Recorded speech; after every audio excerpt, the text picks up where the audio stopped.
So karon guys, dalo na punta mo nining istorya karon nga kapulutan ninyo og pagtulunan hilabi na gyud sa atong mga tinuuhan sa mga katigulangan.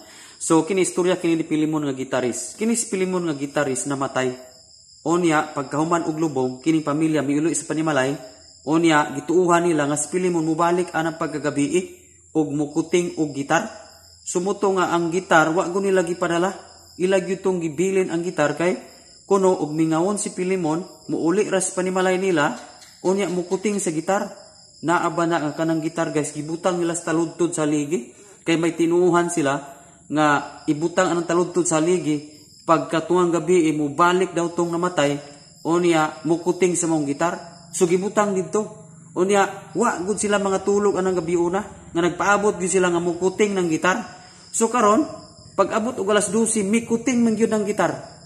Muto nga kuan dayon sila. Adto dayon sila.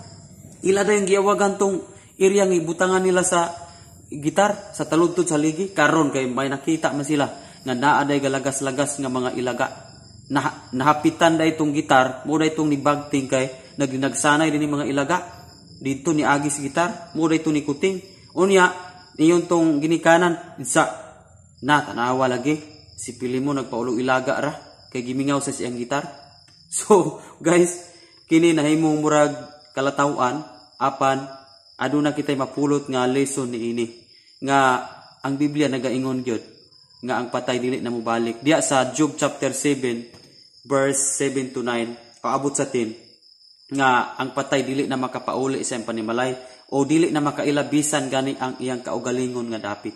So dili tinuod kini ato mapulutag lesson kining mga istorya nga dili tamuto o basta-basta ni anang mga tinuuhan sa mga katigulangan nga kuno kining patay mo padamgo pa mo balik pa, okay, unya magsamok pa sa mga buhi dili na tinuod kana usa lamang na ka ilad sa demonyo nga kunuhay ang ang kalag sa patay mo padamgo pa mo hango pa sa mga apo unya kanang musamok pa kuno sa katulugon, okay, so dili na tinuod ayaw bugtuon ni ana kay once gatuuhan po na nimo sakyan po na sa demonyo. Dili tanan nga gituuhan nato maayos tubangan sa Ginoo.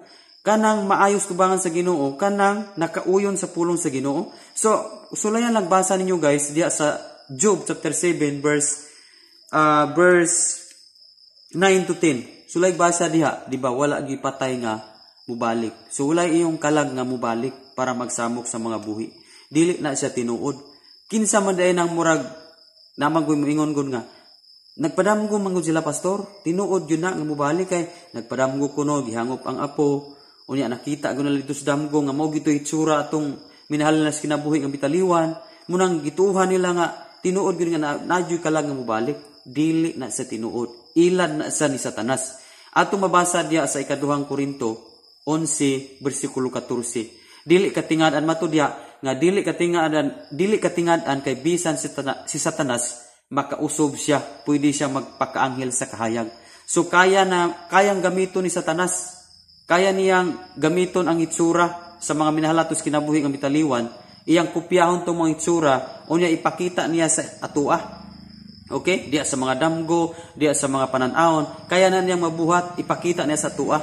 Pero usa ka na kalay, usa ka na kabakak, aron magpalayon tas tinuhan, nga ang kalag sa mga nangamatay, musamok pas mga buhi. Dili na sa tinuod guys. Kay ang Ecclesiastes chapter 9 verse 5 to 6 nagaingon diha nga wala ang mga patay wala ni sila'y kalabutan sa mga buhi. Okay? Dili na sila makaapil sa kalihukan sa mga buhi. Unya sa verse 6 giingon diha nga natapos uban kanila ang kaibog, ang gugma ug ang kasilag. Di ba? Kanang yun sila nga kanang gipadamguhan kay wala duawa, okay? Gipadamguhan kay wala nagkuti. Dili na sa tinuod. Munang mayon tawo ng pamilya nga adtuan gina dito dagkuti gina ninyo kay gapadamgo baling isuga gabi no gipadamguhan ta unya magpaadto lagi dito usa ka na ka pagbakak ni Satanas gikopya lang ang itsura sa maong namatay aron ilaron ang mga buhi ang pamilya aron magpadayon tas pagtuo nga walay sukaranan sa Biblia, di ba? Ngano mo yung nga walay sukaranan sa Biblia nga kinahanglan gyud silang dagkutan og duawon ug ang patay mo balik kay ang Jobs 9 ug 10 giklaro diya nga walay patay so walay kalag nga mubalik. aron nga masilag sila kung dili duawon.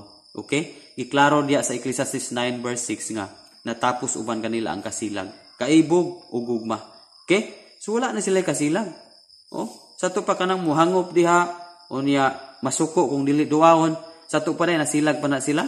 Dili na sa tinuod, bakak na sa ni Satanas. Munang dili tabas-tabas tang mutuo. Numan, kay once nga tuuhan nato, sakyan po na sa demonyo. Munang dili lang takutob guys, nini nga tuang storya karon, hupuli nga nakatag kitang mga impormasyon, may tungod sa matinuhan gyud, labi na gyud aning gitawag og kamatayon. So, ayaw kalimot kung bago pa ka nga channel sa pag-subscribe para updated ka sa daghan pa natong mga storya. Unya, ayaw kalimot sa pag-share nini nga video para daghan po mga tao nga makabalo niini. Mao kini atong part 7 sa ato ang sambingay sa Kristohanon may tungod sa kamatayon nga series. So pwede ra po nimo i-click pikta daghan po ka makatunan ini. God bless and glory to God, kita-kita sa next video nato. Amen.